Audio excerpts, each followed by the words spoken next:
Il y avait, dans un sens, pas d'Europe à ce moment-là. L'Europe n'existait pas à ce moment-là. Mais dans un autre sens, ce que nous avons identifié comme la Scilly européen, la graine de la culture, avait déjà été implantée. Donc bien avant l'Europe qu'on connaît aujourd'hui. La plantation de cette graine avait dû se produire dans les premiers jours du développement tribal indo-européen, où il y avait déjà un Utama-Ro'o bien défini, ou même avant, avec les premiers Homo sapiens à avoir habité les steppes eurasiatiques et la région du Caucase pendant une période suffisamment longue pour être devenus non africains. La question là revient. Hein? C'est ça, la question revient. On lira un peu le livre de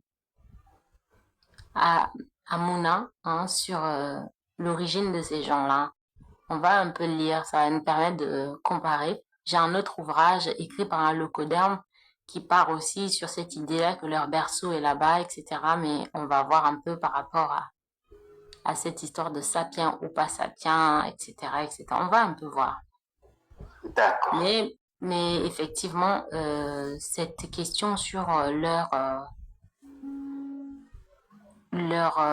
comment dire, la Scilly. Tu vois, bon, je vais continuer à lire. Sinon, je vais peut-être vous embrouiller dans ma pensée. Parce que quand on parle, la graine, leur à Scilly, en fait, avait déjà été plantée depuis les Caucases. Et on sait, hein, de sources sûres, enfin, jusque pour l'instant, hein, de ce que nous savons aujourd'hui, que la peau blanche est un héritage de cet ancêtre qui est sorti des Caucases, de cette région-là. Donc ça veut dire que n'importe où dans la planète où on va trouver des peuples blancs ou qui n'ont pas la peau noire, les non-noirs, leur ADN est lié à cet ancêtre-là, qui est sorti des Caucases. Donc, ce qui veut dire que tous ces peuples non-noirs ont potentiellement cet acili. Et donc, si ces peuples ont potentiellement cet acili, ça veut dire que les uns l'ont développé, l'ont nourri, avec des gens comme les Platons, etc. Les autres ne l'ont pas nourri et donc ont épousé plutôt l'approche des Kamites, etc. Donc maintenant, c'est là où ça devient un peu compliqué parce que si ces peuples-là ont potentiellement cet acili, mais qui n'a pas été nourri, vu qu'ils sont héritiers, bien évidemment, de l'ADN de l'ancêtre, celui qui, voilà, des Caucases. Donc, ça veut dire que ces peuples-là, d'aujourd'hui, même qui n'ont pas nourri cet acili, l'ont quand même en eux. Et donc, si ces peuples ont cet acili en eux, ça veut dire que cet acili peut se réveiller du jour au lendemain, ça, si c'est nourri. Quand on parle par exemple des Thaïlandais ou des Chinois qui l'ont pas forcément nourri de la même manière que les Européens ou les Arabes, donc ça veut dire que ils peuvent aussi le nourrir et devenir aussi dangereux que les Européens, les Occidentaux, les Américains, tout ça. Donc, même les Indiens d'Amérique aujourd'hui, parce qu'ils sont aussi, voilà, il y a eu des autochtones noirs qui étaient là et qui ont été remplacés avec le temps, etc. Et qui, quand je parle des noirs, je parle des Indiens à la peau noire. Et donc, maintenant, ceux qui ont la peau blanche qu'on retrouve chez les Indiens, donc c'est un mélange de ces autochtones-là avec ceux qui sont en fait descendants des Caucases dont on parle. Donc au final, il y a toujours cette présence en fait de la Scilly de leurs ancêtres. Donc finalement, est-ce qu'on peut se fier? Est-ce qu'un jour, on peut se dire qu'on va dormir tranquille et qu'ils ne vont jamais se réveiller et puis faire la même chose que les Américains par exemple? Et décider de nourrir cet acide. Donc c'est là où cette question-là est... Est-ce que tu vois là où je me pose? Mhm. Je vois effectivement. Ouais, je pense que c'est vrai, même s'ils ont cette Assili-là, je pense que l'Assili qui domine, c'est le leur, hein, que l'expérience nous l'a pleinement démontré. Hein. Euh, c'est une question complexe, mais si on se fonde sur l'expérience, je pense que ce serait tel qu'ils sont là. Je ne pense pas qu'ils changent. Pour eux, c'est ça. Ce qu'il est défini.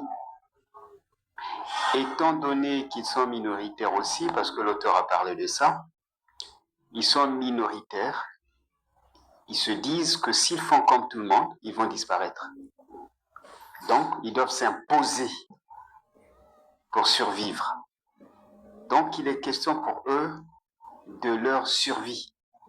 C'est ce mensonge qu'ils nourrissent tout le temps en eux, en réalité. Mais alors qu'ils ne savent pas que s'ils deviennent comme les autres, au contraire, c'est ça qui va faire de sorte qu'ils vivent longtemps, qui va faire de sorte qu'ils soient en harmonie avec tout le monde. Mais ils ont développé, je pense, ce mensonge qui leur dit que non, pour survivre, il faut dominer parce que vous êtes minoritaire. Si vous ne faites rien, vous allez disparaître. Et c'est ce qu'ils disent même tout le temps. C'est pourquoi il y a cet acharnement-là sur nous. Ils veulent nous voir disparaître, ils veulent faire tout, ils veulent. Voilà. Et le peuple élu aussi, là, tu vois comment il se comporte. Donc le peuple minoritaire, là, généralement, c'est comme ça qu'il se comporte. Et pour eux, c'est bien parce que ils doivent survivre pour le faire. Et ils sont prêts à détruire en réalité pour gagner de l'espace. C'est vraiment mon analyse, mais on pourra poursuivre cette analyse, on peut l'approfondir après. Hein.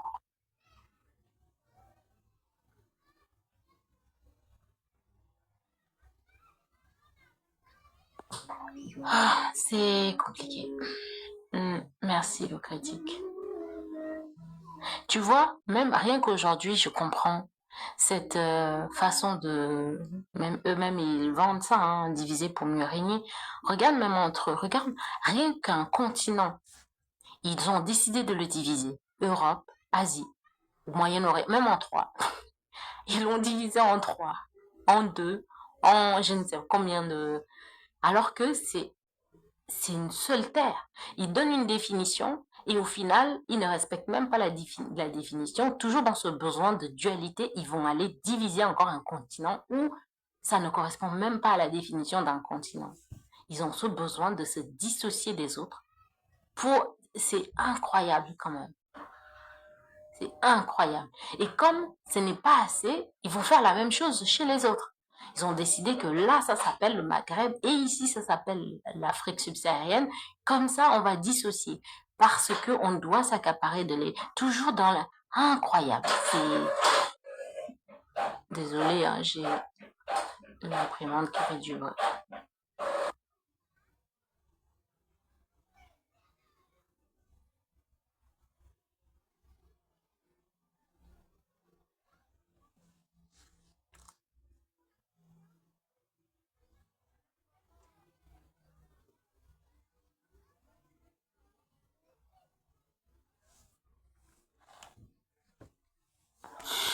La famille, j'espère que vous allez bien. J'espère que vous allez bien. Bonjour à vous tous. Souhaitez à tout le monde. J'espère